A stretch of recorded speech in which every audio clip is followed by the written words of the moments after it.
Gloria sea al Señor, mis amados. Vamos a ir derechito en el día de hoy a la escritura.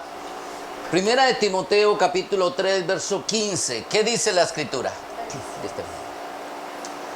Para que si tardo sepas cómo debes conducirte en la casa de Dios, que es la iglesia del Dios viviente, columna y baluarte de la verdad. Mira lo que la escritura le dice a la iglesia. Una advertencia de parte del Señor a través de nuestro hermano el apóstol Pablo. Él habla a su hijo Timoteo y le hace este gran encargo, esta gran tarea, gran comisión, y le dice: mira, si yo tardo en ir a ti, yo necesito que tú sepas cómo te debes conducir. Pero yo quiero que notemos algo particular en esta escritura. La Biblia dice que debemos sabernos conducir en la casa de Dios, que es la iglesia. Mi amado, todos nosotros sabemos que la iglesia es el cuerpo de Cristo. En otras palabras, el Espíritu Santo le habla a la iglesia y le dice que debemos saber conducirnos los unos con los otros. ¿Cómo nos vamos a conducir con la iglesia? Mi amado, tú eres iglesia cuando estás con tus hermanos. Cuando tú estás solito, tú eres templo del Espíritu Santo, pero no eres iglesia. Para que seas iglesia, tiene que haber dos o más reunidos en el nombre del Señor. Esa es la condición que Dios puso.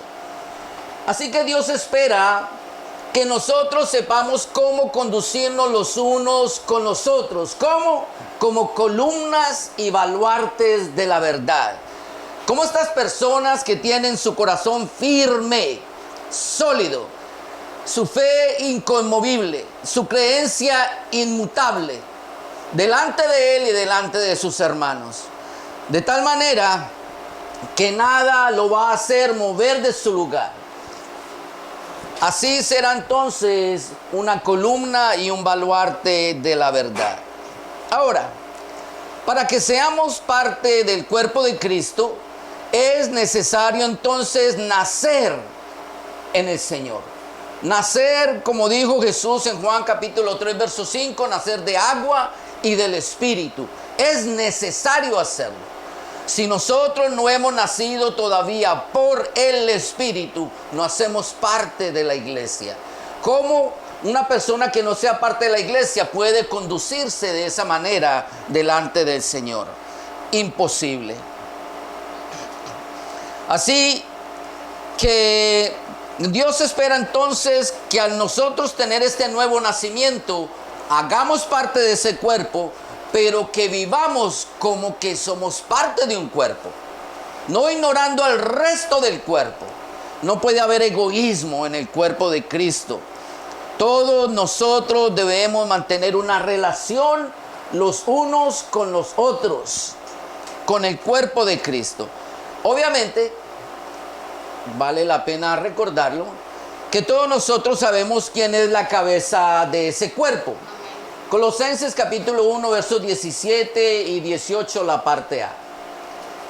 Y Él es antes de todas las cosas, y todas las cosas en Él subsisten.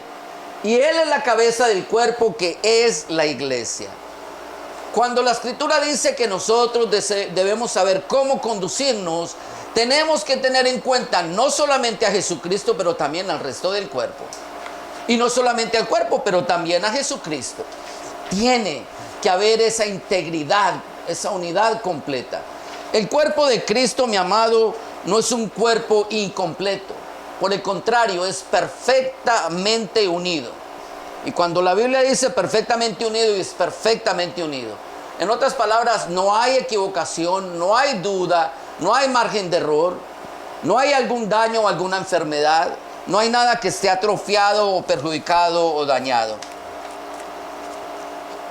De tal manera que ese es el estándar de Dios para cada uno de nosotros, la perfección dentro del cuerpo de Cristo. Ahora, el propósito de que estemos dentro de un cuerpo lo dice Efesios capítulo 4, versos 15 y 16. Sino que siguiendo la verdad en amor, crezcamos en todo aquel que es la cabeza, esto es Cristo.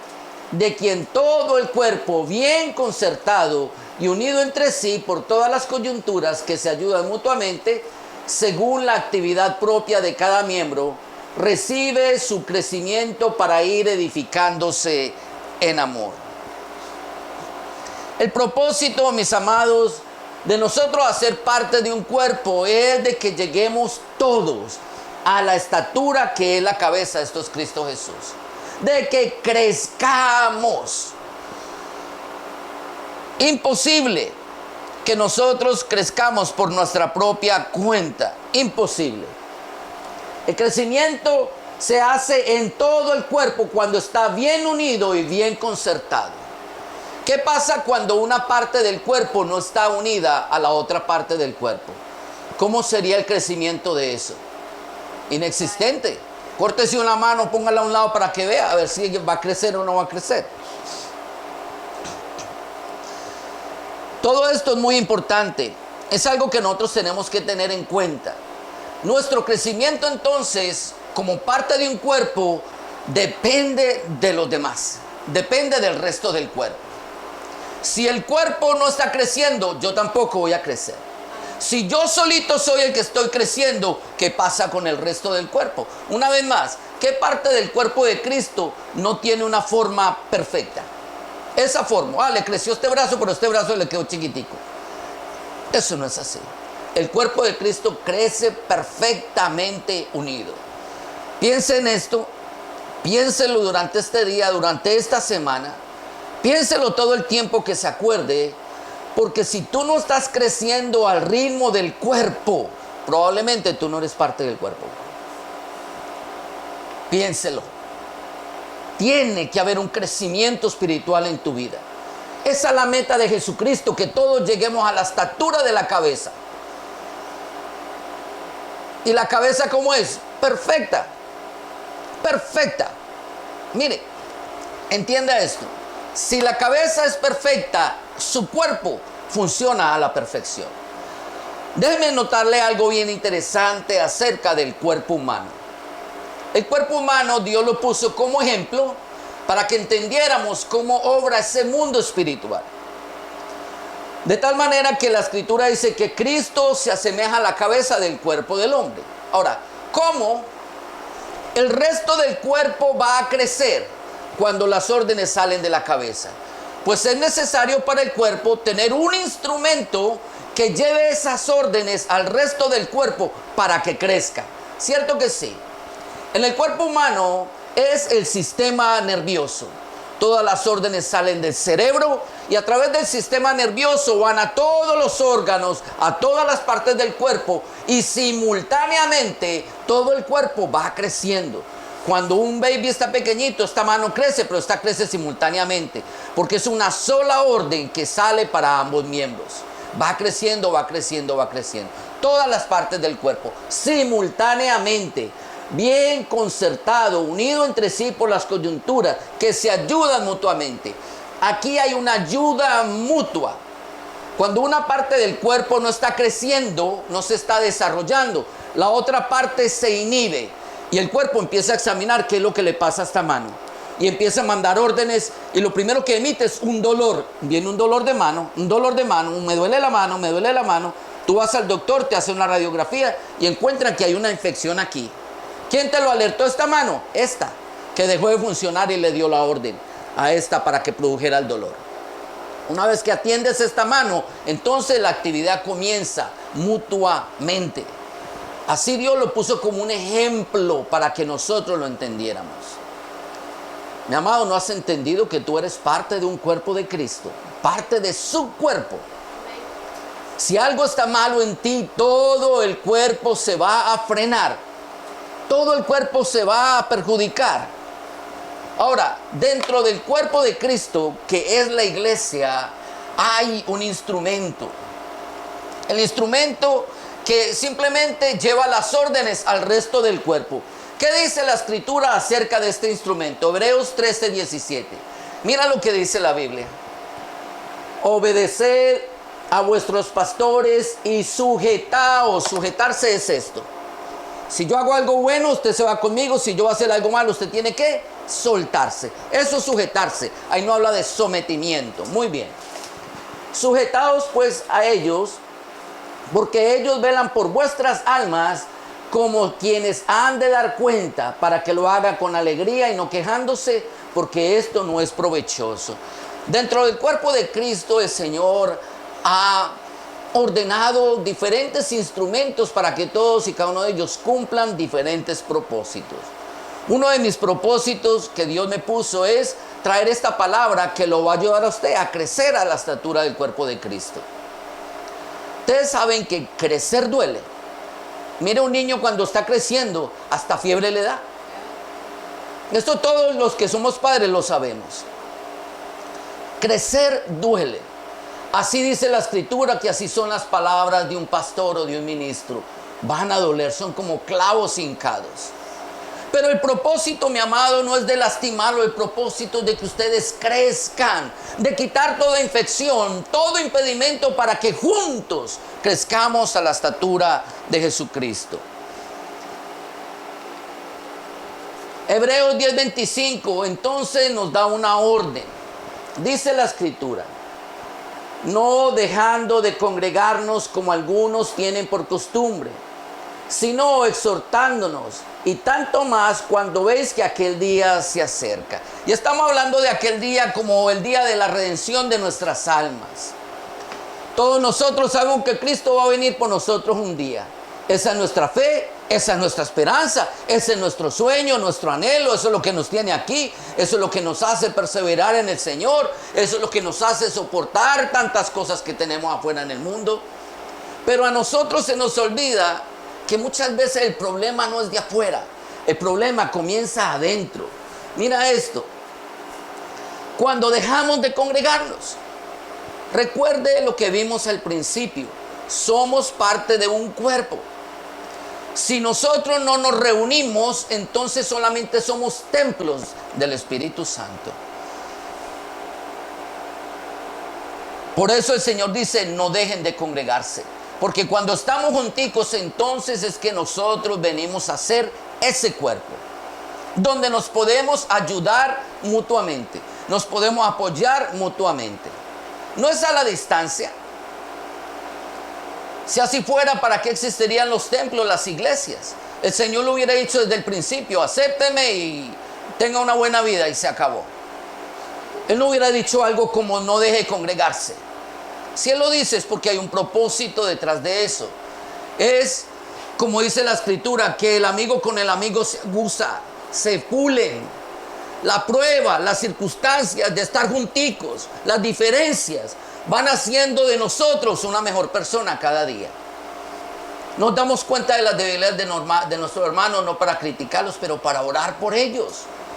Para esa alerta del dolor, nosotros hacer algo al respecto. Crecer mutuamente. Dejar de congregarnos, mi amado, es estar en desobediencia con Dios. Mira Hebreos 13:7. Acordaos de vuestros pastores que os hablaron la palabra de Dios. Esto es muy importante. Considerad cuál haya sido el resultado de su conducta e imitad su fe. Mi amado, no deje de quitar sus ojos de mi vida. Mi conducta tiene que ser examinada por ustedes todo el tiempo, así como yo puedo conducirme de la misma manera con ustedes, como instrumento del Señor. Mirar la conducta. La conducta determina nuestras acciones, y nuestras acciones determinan quiénes nosotros somos. Así usted sabrá si yo soy un hombre de Dios, y así yo sabré si ustedes son verdaderamente hijos de Dios o no. Y mutuamente, como un cuerpo, entonces nos ayudaremos a llegar a la estatura de nuestro Señor Jesucristo. Lo más lindo que dice es: imite su fe. Mucha gente ve las acciones de sus ministros, de sus pastores, instrumentos de Dios solamente, inapropiadas e inadecuadas. Y simplemente se hacen los de la vista gorda y se tapan los ojos y dice: allá él con el Señor. No. Examine el resultado de la conducta. Si no está de acuerdo a la palabra del Señor, huye por tu vida. Aunque sea una iglesia, aunque sea el mejor amigo, su pastor, lo que sea. Huye por tu vida. Ahora, antes de irte, trata de hablar con él. Es un alma que necesita salvación. Ayúdalo. Ahora, si es un hombre de fe, mira lo que dice, imita su fe. Imítalo. Todo esto se los quiero dejar saber y entender, porque no se le olvide que el maestro o el pastor es como aquel sistema nervioso o instrumento que se encarga de llevar todas las órdenes de la cabeza para el resto del cuerpo. ¿Qué pasa si el sistema nervioso del cuerpo humano tiene un defecto, tiene un problema, tiene un daño? ¿Qué pasa con esas órdenes? ¿Llegan o no llegan? No van a llegar. No van a llegar. De tal manera que así como sea el pastor, así mismo va a ser la congregación. El pastor es un instrumento de Dios, la congregación va a ser un instrumento del Señor. Si la cabeza, que nuestro Señor Jesucristo, da la orden del crecimiento, ¿de dónde sale esa orden? ¿Del cuerpo? No, de la cabeza.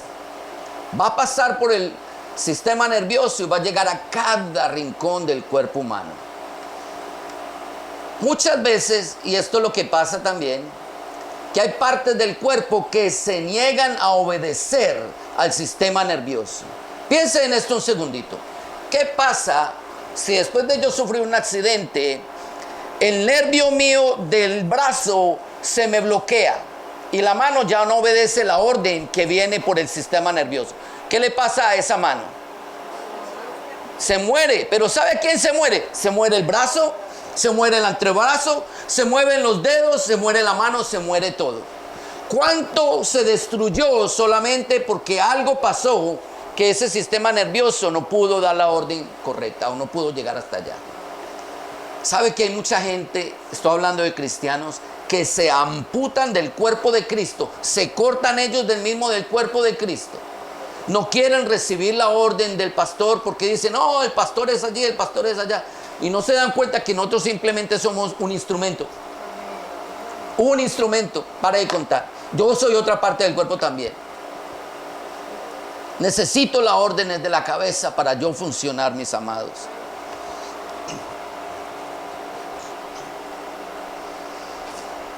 Todo redunda en esto, Hebreos 5:9.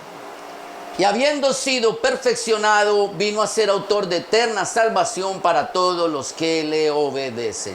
Este es nuestro Señor Jesucristo. La obediencia, mi amado, es algo tan delicado para Dios que de ahí depende nuestra salvación. Son salvos todos los que le obedecen. La salvación entonces es una condición, la obediencia es una condición para la salvación. Tan seria es la obediencia. Mis amados, si tú y yo no conocemos la palabra del Señor, si no conocemos a la cabeza, ¿cómo yo voy a saber entonces que ese sistema nervioso está bien o está mal? Si está aliviado o está enfermo. ¿Cómo? Mucha gente obedece al sistema nervioso, pero el sistema nervioso está enfermo. Siguen pastores que no siguen la palabra del Señor. Siguen a los hombres, pero no siguen a la Escritura. Siguen a la Biblia, a la Escritura literalmente, pero no conocen los tiempos de la palabra del Señor porque no tienen una relación con el Espíritu Santo, con el autor de la misma. Es tan importante la salvación para Dios que nuestra vida, toda nuestra vida está enfocada hacia el propósito de la misma. El Señor me puso aquí con el propósito de que yo fuera salvo. Lo podemos entender. El Señor no puso las almas en esta tierra para que hicieran dinero, para que hicieran profesiones, para que hicieran sueños. No, para que llegaran a la salvación. ¿Cómo yo llego a la salvación si no es por medio de la obediencia? ¿Cómo yo llego a la obediencia si yo no tengo instrucciones? Si yo no recibo las instrucciones para mi vida. Piensa en esto que le voy a decir también cuando pueda. Si yo no crezco como parte del cuerpo, pongo en riesgo y en peligro al resto del cuerpo. Si yo no crezco, todo el cuerpo se va afectar. Un cuerpo sano crece simultáneamente, proporcionalmente y apropiadamente. Ahora, quiero que sepa y entienda que el crecimiento no va a depender de tu sabiduría. El crecimiento no va a depender de tu ministerio o de tu funcionamiento dentro del cuerpo.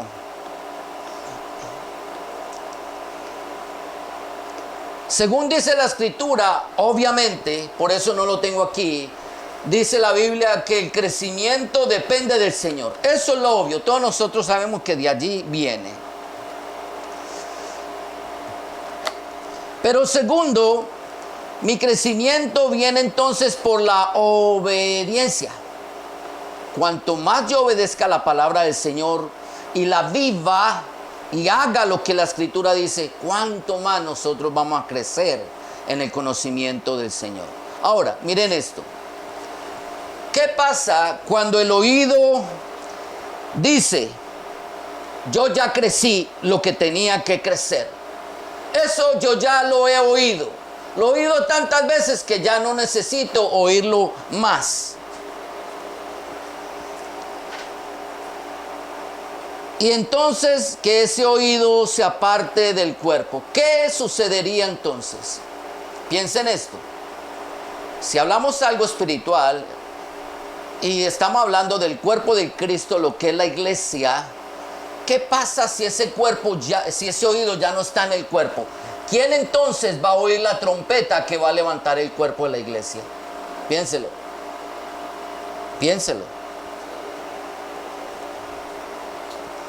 Si cada parte del cuerpo piensa que ya lo sabe todo, entonces, ¿qué los va a unir?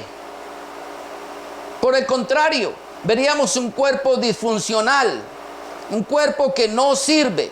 ¿Usted se imagina que cada órgano del cuerpo dijera, yo ya sé lo que tengo que hacer, ya crecí, ya de aquí, la mano no va para ningún lado, ya no dependo del cuerpo? Que cada órgano y para cada parte del cuerpo se empezara a separar entonces. ¿Qué cuerpo va a levantar el Señor? Piénselo. Estas son cosas que a veces nosotros no calculamos cuando estamos midiendo nuestra vida espiritual con respecto al Señor.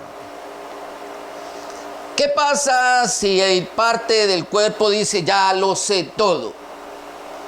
Entonces, ¿dónde queda la cabeza? Si la cabeza es la que tiene toda la información, no el resto del cuerpo. Así que mis amados, tenemos que proponernos o ponernos metas de crecimiento. Miren esto, le voy a poner un ejemplo con los seres humanos una vez más. Por ejemplo, el ser humano tiene tres etapas de crecimiento. La primera depende del género, masculino o femenino. Segundo es su desarrollo. Va de la niñez, la adolescencia hasta la adultez. Y tercero es una meta. La meta es ser hombres o ser mujeres. Muy bien. Note lo que le voy a decir, por favor, preste atención. Estoy hablando de nosotros los hombres aquí en la tierra.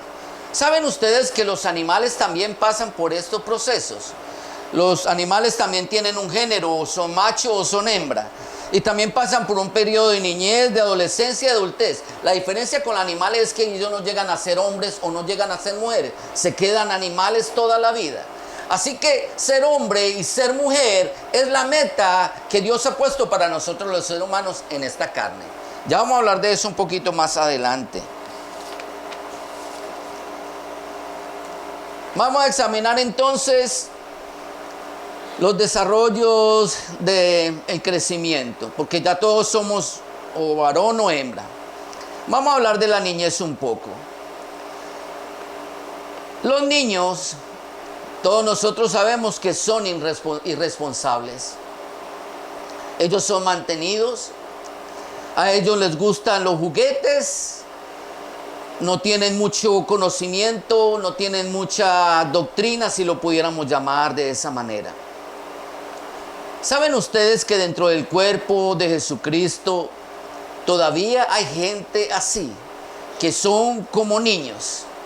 niños dentro del cuerpo, niños espiritualmente irresponsables, espiritualmente mantenidos, están más preocupados por los juguetes que por la doctrina. La diferencia es que ellos pueden comprar juguetes caros,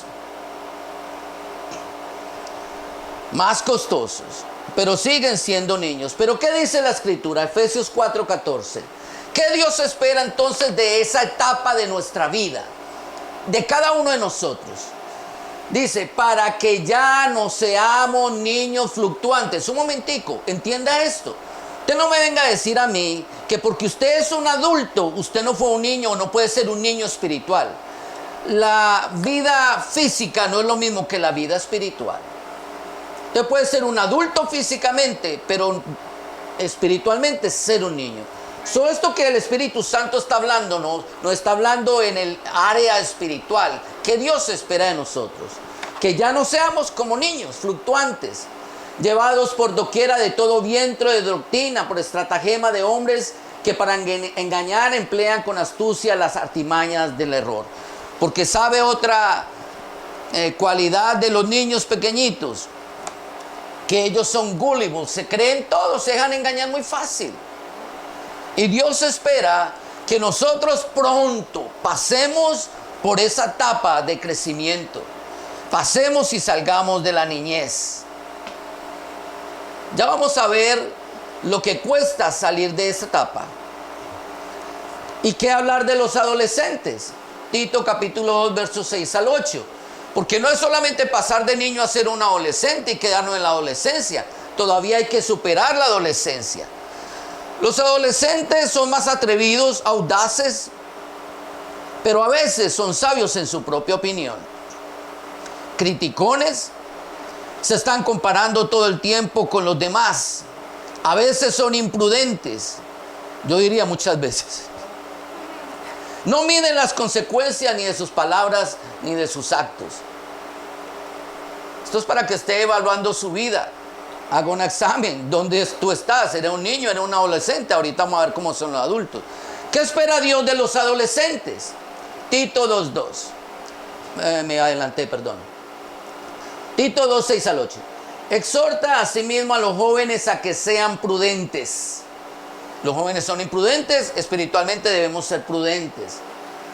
Presentándote tú en todo como ejemplo de buenas obras. Voy a parar un segundito aquí. Una de las cualidades de los jóvenes es que todo el tiempo se están midiendo. Se miden con el papá. Ya me le pasé, ya soy más alto que tú. Se miden con los amigos, se miden en la fuerza, se miden en las capacidades, se miden en el intelecto. Pero espiritualmente, el Señor le pone un reto al joven espiritual. Le dice, oh, mira esto. Tú que andas mirando a todo el mundo, para compararte con ellos, empieza contigo. Sé tú ejemplo en todas buenas obras. Deja de mirar a los demás, empiézate a mirar a ti mismo, lo que le dice el Señor. En la enseñanza mostrando integridad y seriedad, palabra sana e irreprochable, de modo que el adversario se avergüence y no tenga nada malo que decir de vosotros. Ustedes no ven cómo Dios le habla al corazón de ese joven y le pone un estándar alto, alto. Le dice, ya no sea más ignorante de la doctrina, llegue al conocimiento, porque se supone que tú vas camino a la enseñanza por medio del ejemplo. Sea íntegro, o sea buena persona, sea correcto en todas las áreas de su vida, sea serio, con una palabra la cual tú traces conforme a la Escritura. ¿Qué pudiéramos hablar entonces de los jóvenes, de los adultos que digo? Los adultos, por otra parte, son aquellos que han alcanzado la madurez, han alcanzado el conocimiento de su plan y de su propósito, han entendido su propósito y lo hacen. Y una cualidad muy importante, que lo demuestran por medio de la paciencia. Tito capítulo 2, verso 2, mira lo que dice. Esto de los ancianos son las personas mayores, no está hablando de los viejitos, son los que son adultos espirituales. Que los ancianos sean sobrios, serios, prudentes, sanos en la fe, en el amor y en la paciencia. La sobriedad es una cualidad de una persona adulta. Sabe distinguir en lo que es un sueño y una realidad. Así igualito en el mundo espiritual. Una persona sobria espiritualmente es la que sabe de dónde vienen los ataques del enemigo. Saben que no es la persona, sino lo que está detrás de esa persona. Ese mundo espiritual que lo rodea. Así que nunca lo toma personal. Son prudentes. No están abriendo la boca como los jóvenes que son con ese ímpetu, dicen lo que quieren, lo que piensan. No, son reservados. Analizan, examinan, evalúan. ¿Cómo nosotros vamos a llegar a la estatura de nuestro Señor Jesucristo si nosotros no pasamos por las etapas de crecimiento? Usted no ve que en el cuerpo humano todo creció. ¿Qué parte de su cuerpo se quedó pequeñito? Dígame, ¿qué parte de su cuerpo se quedó todavía como un baby, como un niñito? Tristemente, espiritualmente hablando, muchos son así. Son deformes, con una mentalidad de niño, con una imprudencia de joven y carecen de toda madurez, de todo conocimiento. Impacientes, intemperantes.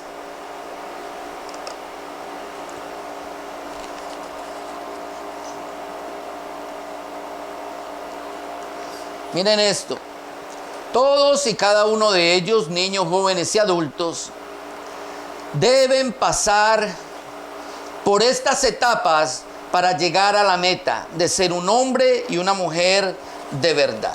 Obviamente todos nosotros sabemos que la meta es llegar al cielo, pero ser un hombre y ser una mujer de verdad implica entonces que nosotros hagamos el propósito por el cual Dios nos puso en esta tierra. A eso me refiero. Vamos a hablar hoy del propósito. Es imposible que nosotros entonces lleguemos a la madurez espiritual si primero no hay una liberación. Liberación implica aceptar a Jesús como su Señor, liberarse del pecado, de ese pasado, del mundo, de la tierra, de los deseos de la carne.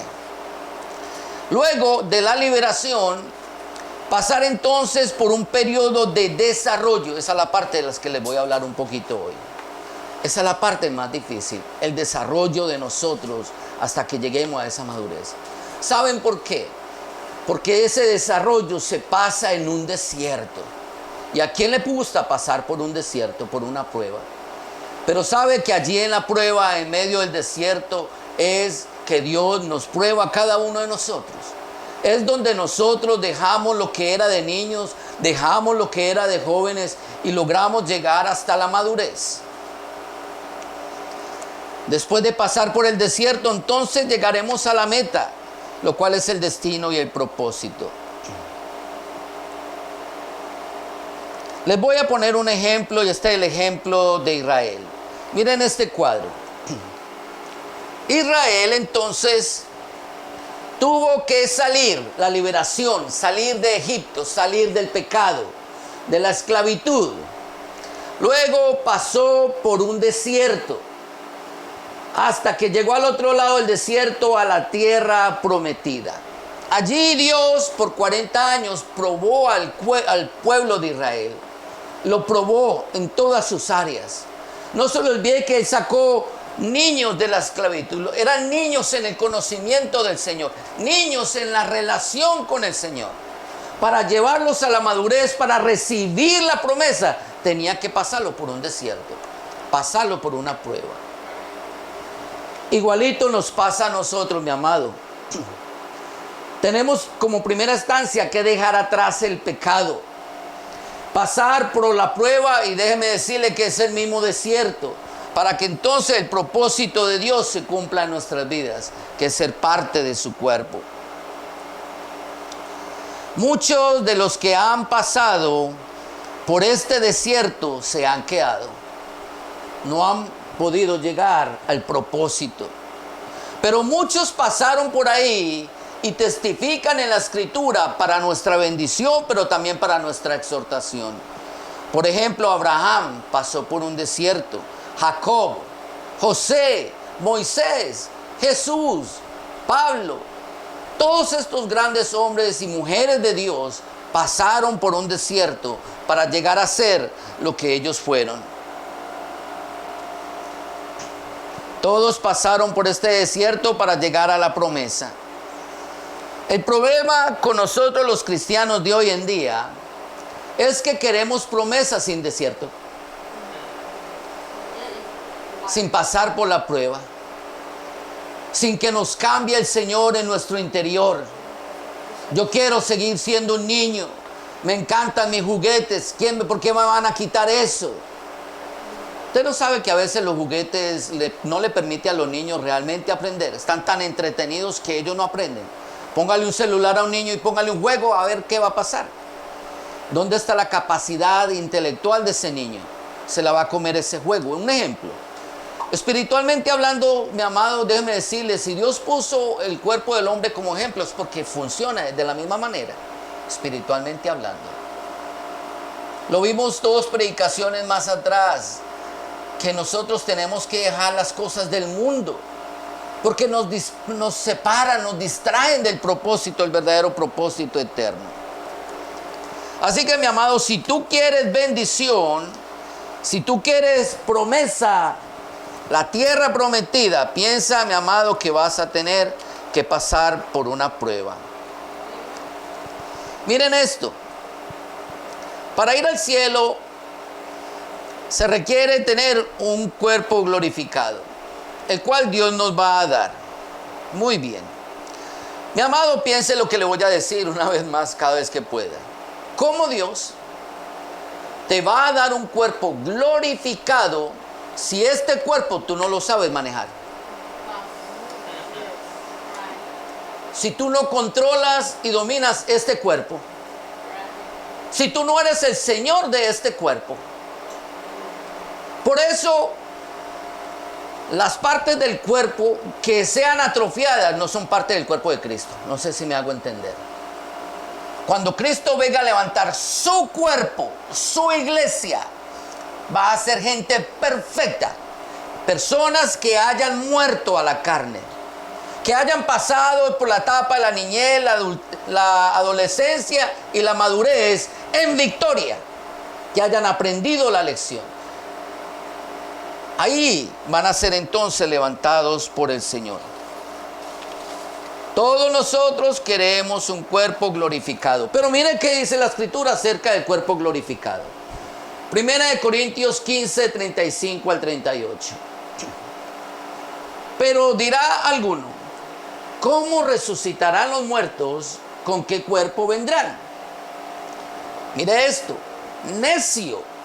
Lo que tú siembras no se vivifica, sino muere antes. Y lo que siembras no es el cuerpo que ha de salir, sino el grano desnudo, ya sea de trigo o de otro grano.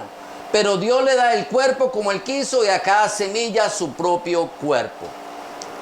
Necio es uno que no tiene a Dios, dice el Salmo 14:2. Perdón. Necio, como que no tienen a Dios. Quieren ir con este cuerpo al reino de los cielos y no entienden que es necesario morir a esta carne primero para poder recibir un cuerpo espiritual. Amen.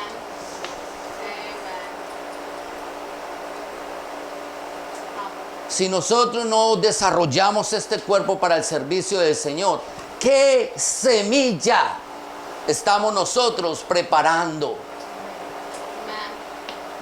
para ser sembrada? Porque no es este cuerpo el que va, es la semilla, el grano desnudo, dice la Escritura.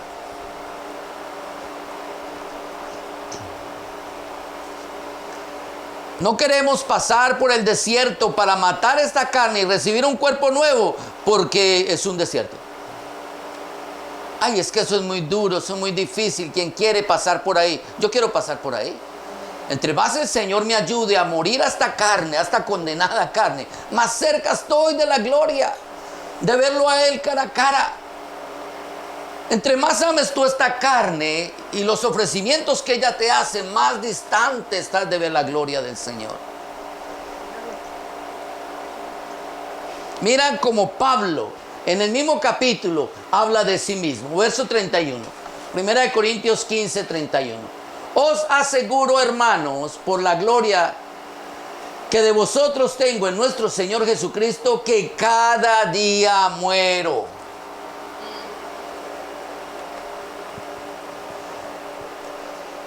La pregunta que yo tengo y que cabe al lugar es, ¿qué es lo más importante para mí? ¿Cuál es la prioridad de mi vida?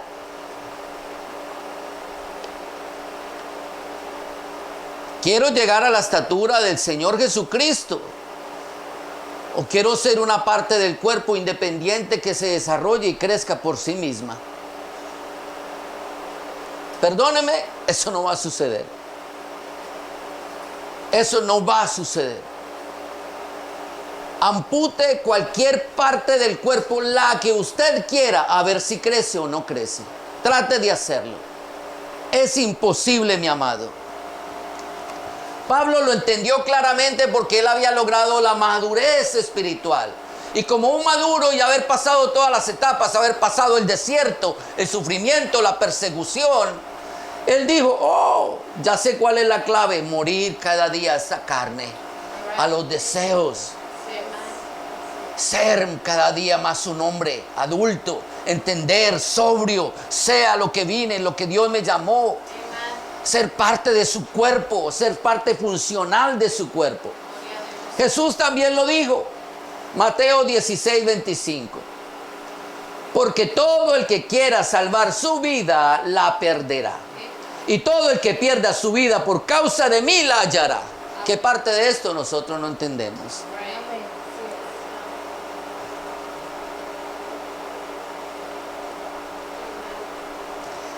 El desierto, mis amados, es un camino que nos conduce en un desarrollo interno.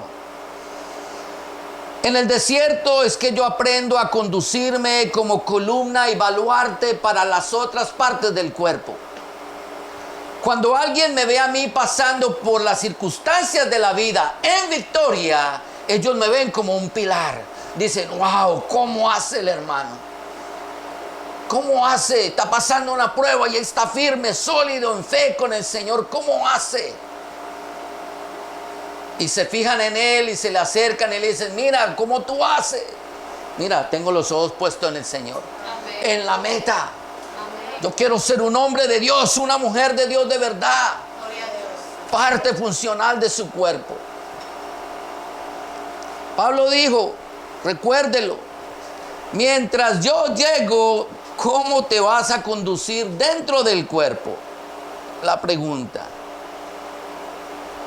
Allí, en medio de la prueba, del calor, de la sed, del sufrimiento, de la soledad, de la dificultad, es cuando sale a relucir quien verdaderamente nosotros somos.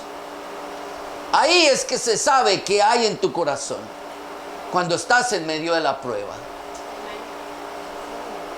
Yo sé que todos hemos pasado por pruebas. ¿Qué nosotros hablamos cuando estemos en la prueba? ¿Qué nosotros pensamos cuando estamos en la prueba? ¿A quién acudimos cuando estamos en la prueba? ¿A quién nos aferramos? ¿En qué promesas esperamos? ¿Será que miramos al banco? ¿Será que miramos al vecino? ¿Vamos al brujo? ¿O será que nosotros estamos escondidos en Cristo Jesús?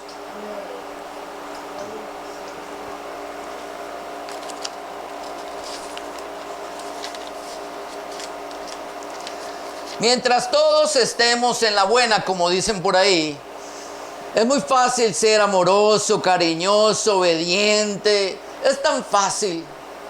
Chachos, somos como un terroncito de azúcar. Pero cuando uno está pasando una dificultad de verdad, es que ahí sale lo que hay dentro de ti. ¿No has podido entender eso?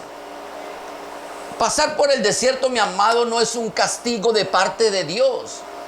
No fue un castigo para el pueblo de Israel, aunque inicialmente Dios lo mostró de esa manera. Era que Dios quería que ellos se desarrollaran en fe en el Señor. aprendieran a depender 100% del Señor.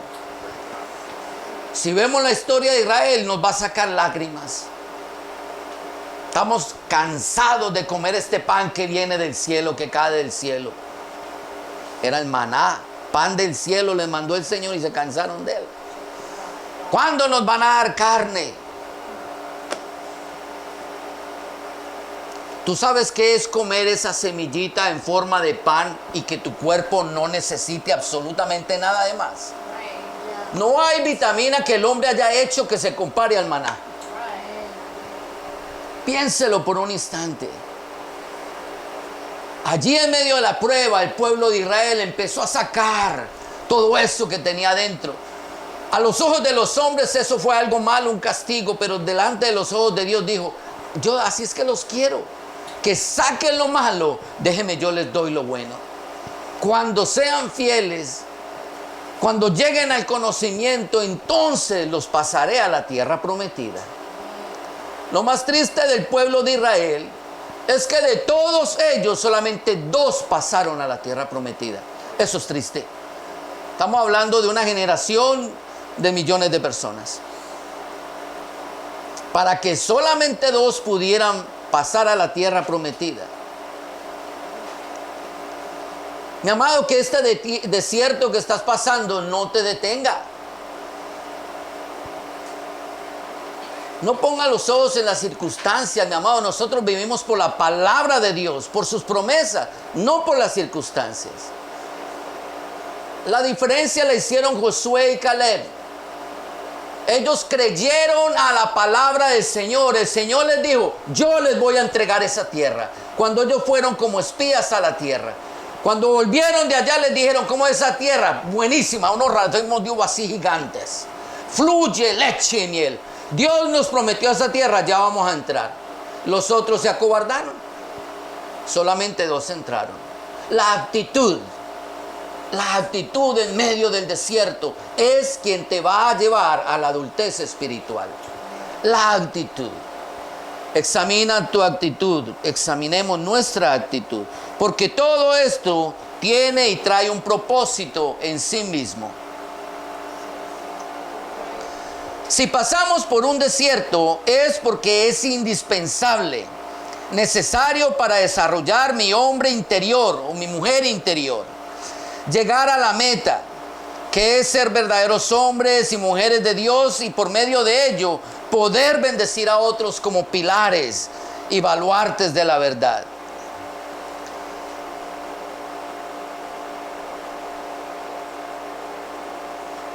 El problema del desierto es que muchos de nosotros no vemos cómo pasarlo. No entendemos cómo es que lo vamos a pasar. No lo entendemos. No sabemos ni siquiera qué es lo que tenemos que hacer en medio del desierto. Pero miren esta historia. Esta es la historia de José. José fue un jovencito, un niño. Él llegó siendo casi que un niño, 17 añitos de edad. Podríamos decir un joven. Con respecto a su papá, la verdad lo trataba como un niño, que era un joven, todavía era un niño en su mente. El mimado de su papá, el consentido, el último prácticamente de la familia, el hijo de la esposa que él quería, un niño en su mente. Dios quería hacerlo un hombre de Dios. La diferencia entre él y muchas personas es la actitud que asumió José en ese desierto. Mire esto. Ok. Déjame un segundito, perdóname. Me adelanté. Ok. El desierto entonces es muy importante. Mira lo que dice Oseas 13, 4 y 5. Ya les voy a hablar de José. Mas yo soy Jehová tu Dios desde la tierra de Egipto. No conocerás pues otro Dios fuera de mí, ni otro Salvador sino a mí. Yo te conocí en el desierto, en tierra seca. Allí en el desierto fue que Dios conoció al pueblo de Israel. Allí es donde vio sus verdaderas intenciones. Ahora, aquí nosotros vamos a ver la historia de José, porque a José el Señor también lo conoció en el desierto. Ahora sí, Génesis 50, 20 y 21. José dice: vosotros pensasteis mal contra mí, mas Dios lo encaminó a bien para hacer lo que vemos hoy, para mantener en vida a mucho pueblo. Ahora pues, no tengáis miedo. Yo os sustentaré a vosotros y a vuestros hijos. Así los consoló y les habló al corazón.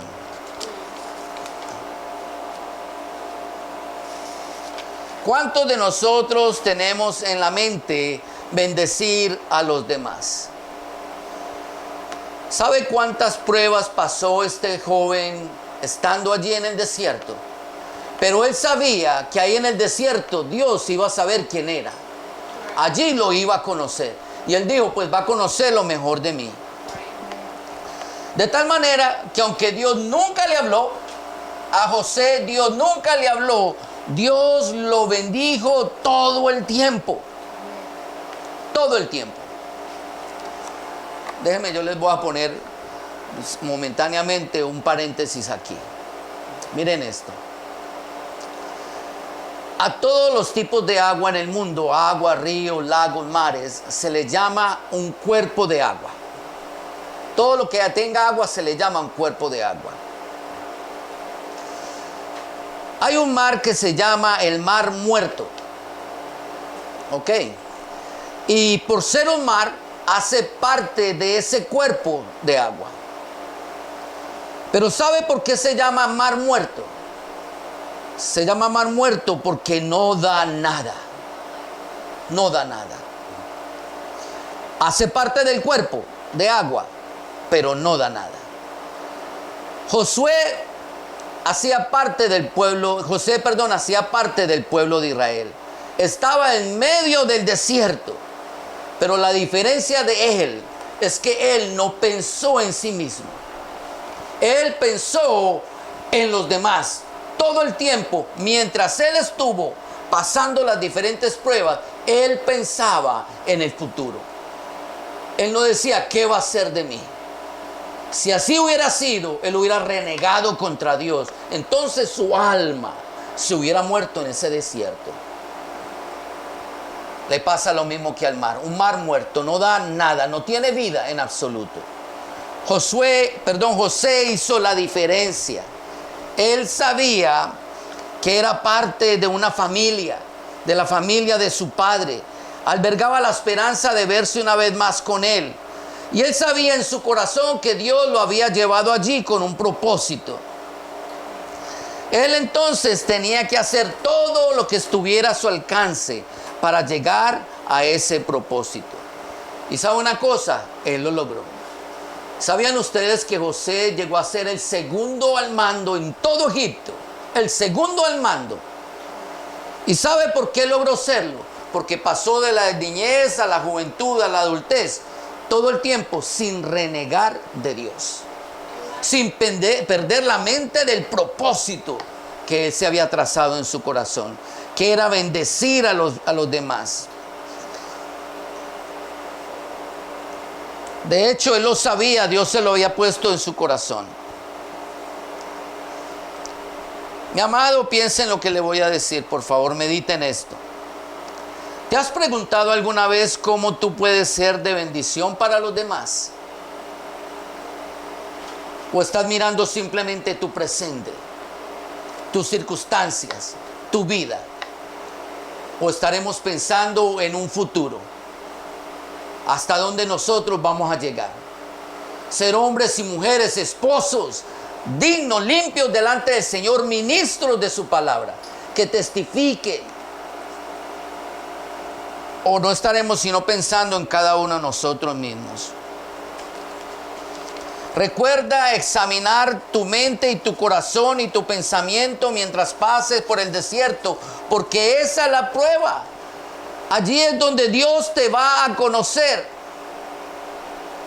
Quiero que sepa que a todos nosotros los cristianos, no solamente a los cristianos, casi todas las cosas que nos acontecen pasan por los deditos del Señor. Él tiene que probarte a ti. Él necesita probarnos. Hay cosas que a nosotros no nos van a gustar, pero que Dios dice, mira, eso viene de mi parte. Yo necesito saber qué hay dentro de ti.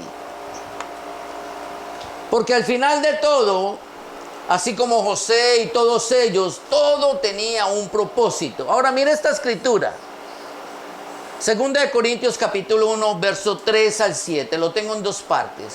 Esta escritura es bien interesante. El problema con nosotros como cristianos es el de no escudriñar la palabra del Señor. Entonces no sabemos por cuál propósito Dios nos está pasando por diferentes pruebas en nuestra vida, por diferentes circunstancias. Cuando nosotros lo sepamos, entonces van a venir las bendiciones. Mire esto. Hice highlight, no sé cómo se dice en español, a esta palabra consolación. Porque en el desierto nosotros vamos a ver la mano del Señor. Bendito sea el Dios y Padre de nuestro Señor Jesucristo, Padre de misericordias y Dios de toda consolación, el cual nos consuela en todas nuestras tribulaciones, para que podamos también nosotros consolar a los que están en cualquier tribulación. Yo no sé si estamos entendiendo esto que estamos leyendo. Si Dios permite que tú pases en tu vida por este desierto, es porque Él quiere y necesita que tú crezcas, que te desarrolles, porque hay un propósito, que tú consueles a otro que apenas está entrando al Evangelio, que tú lo ayudes a crecer y a ser parte del cuerpo de Cristo. No se olvide que en el cuerpo de Cristo no hay egoísmo, así que la idea es traerlos todos al cuerpo de Cristo. Perfectos, puros, santos, sin mancha, sin arruga. No empieza a traer gente defectuosa. A ver si me hago entender para que no me malinterpreten eso que sonó muy raro. Traer gente defectuosa significa que tú, con tu debilidad espiritual, siendo un niño o un adolescente espiritual, sin conocimiento del propósito eterno, tú le estés transmitiendo eso a otras personas y equivocadamente ellos estén pensando que van a ir para el cielo de esa manera o que van a ser parte del cuerpo de Cristo de esa manera. No, mi amado, yo siempre les he dicho a ustedes, yo no les voy a pintar un evangelio color de rosa, no lo hay, no lo hay. En el mundo tendréis aflicción, pero vea lo que el Señor nos va a hacer en medio de la aflicción. Nos va a consolar, nos va a ayudar a crecer. El propósito, que nosotros consolemos a los que están en tribulación. Por medio de la consolación con que nosotros somos consolados con Dios. Porque de la manera que abunde en nosotros las aflicciones de Cristo, las vamos a pasar por el desierto. No se olvide que Jesús también pasó por el desierto. Así abunde también por el mismo Cristo nuestra consolación. Pero si somos atribulados, es para nuestra consolación y salvación. O si somos consolados, es para nuestra consolación y salvación, la cual se opera en el sufrir las mismas aflicciones que nosotros también padecemos. Y nuestra esperanza respecto de vosotros es firme, pues sabemos que así como sois compañeros en las aflicciones, también lo sois en la consolación. A ver si yo me hago entender y pongo todo en un pensamiento. Somos parte de un solo cuerpo, diferentes miembros, pero todos somos un solo cuerpo. El cuerpo, cuando crece, por eso duele, porque pasa por etapas de sufrimiento. El cuerpo se estira, los músculos se estiran y esto duele, pero lo hace simultáneamente. Entonces el propósito es que todo crezca parejo, uniforme. Usted tira las manos, las dos miden lo mismo, los pies, las manos, la cabeza, todo exactamente parejito. Cristo pasó por ahí. El propósito era llegar a la madurez, a la adultez espiritual. El propósito de nuestro crecimiento es que lleguemos a la cabeza, que es Cristo Jesús. Así que, mi amado, indiscutiblemente vas a tener que pasar por un desierto. Pero sepa que durante el proceso del desierto, el Señor va a estar contigo. Él te va a consolar. Él va a hablar a tu vida. Él va a soportar tu vida. Lo único que nosotros tenemos que hacer es mantener una relación íntima con el Señor, que Él siempre sea tu cabeza, recibir las órdenes del Señor, estar en obediencia con el Señor y entender el propósito eterno por el cual todas las cosas están pasando. Si nosotros podemos entenderlo, entonces seremos los hombres y mujeres de Dios que Él espera. Y Dios se preguntó eso. Mira estas dos escrituras. Proverbios 26 y Proverbios 31, 10, la parte A. Este es Dios hablando. Muchos hombres proclaman cada una su propia bondad, pero hombre de verdad, ¿quién lo hallará? Hombre de verdad. Hombre de verdad es el que pasó de la niñez, la juventud hasta la madurez espiritual. ¿Quién lo va a hallar? ¿Quién lo va a hallar? Se pregunta el Señor. Una vez más, estamos en la iglesia y mucha gente dice, yo soy un buen cristiano, yo soy un cristiano, y se pone en el título, pero hombre de verdad, ¿quién lo va a hallar? Que haya pasado, que sepa el propósito, que esté bendiciendo, que esté siendo parte del cuerpo, que esté consolando, que sea verdaderamente un pilar de la iglesia, columna y baluarte de la verdad. ¿Dónde está ese hombre? La semana pasada hablamos acerca de Elías y de Eliseo. ¿Dónde están los Elías y los Eliseos? ¿Dónde están? Y esto no es, como dicen hoy en día, como machismo. No, Dios espera lo mismo de la mujer. Mujer virtuosa, una mujer de verdad. ¿Quién la hallará? La meta, el plan de Dios es tanto con hombres como con las mujeres. Dios tiene un plan para tu vida también, mujer de Dios. Pero si nosotros no nos desarrollamos dentro del cuerpo, nunca vamos a ser entonces esos hombres y mujeres de verdad que Dios necesita para entregar el propósito eterno en sus manos. Jesús pasó también por un desierto para ser probado. Y Jesús venció a ese desierto declarando la palabra de Dios. Si tú quieres ser un hombre y una mujer de verdad, mientras estés en la prueba, en el desierto, mi amado, tú tienes que revelarle a Dios tu verdadera identidad como un hijo de Él. Declarando entonces su palabra todo el tiempo al enemigo. Así lo vencerás. Y al final vencerás al último enemigo de todos nosotros, como dice la Escritura, que es la muerte. Y quiero terminar con esta palabra, mis amados, porque en el desierto se sabe qué cristianos somos. En medio de la prueba es que nosotros revelamos quiénes somos. Inclinemos nuestros rostros y oremos al Señor. Amado Padre Celestial, te damos gracias, Señor. Gracias por tu palabra, Señor. Gracias por tu exhortación que nos ayuda a crecer cada día más y a llegar a la estatura de tu Hijo Jesucristo, Señor. Padre, todos nosotros vamos caminando nuestro desierto, porque ciertamente, Señor, la tierra prometida todavía no ha llegado para nosotros, Señor. Mientras vamos en este caminar, Señor, tantas pruebas, tantas aflicciones han venido a nuestras vidas, Señor. Todas con el propósito de que nosotros lleguemos al conocimiento de todo lo que tú has preparado para nosotros y para que nos afirmemos y nos avancemos en todas tus promesas, Señor. Pero en este caminar, Señor, todos nosotros sabemos que hay un enemigo que es el diablo, Señor, el enemigo de nuestras almas. Él se encarga, Señor, de robarnos tu santa y bendita palabra. Se encarga, Señor, de hacernos olvidar tus promesas. Se encarga de oscurecer el panorama que tenemos adelante, Señor, y de atenuar, Señor, la inclemencia en medio de este desierto. La sed nos agota, el calor nos agobia, Señor. Pero en medio de todo esto, Señor, tú prometiste estar con nosotros, Padre amado. Señor, entendemos que es necesario pasar por aquí. Solamente ayúdanos, Señor, para pasarlo con dignidad delante de tu presencia. Como tus verdaderos hijos, Señor, aceptando lo que tú pongas como un reto para nuestras vidas y no quejándonos durante el momento de la prueba. Que salga a relucir de nosotros lo mejor, que es la fe, la esperanza, la bondad, Señor.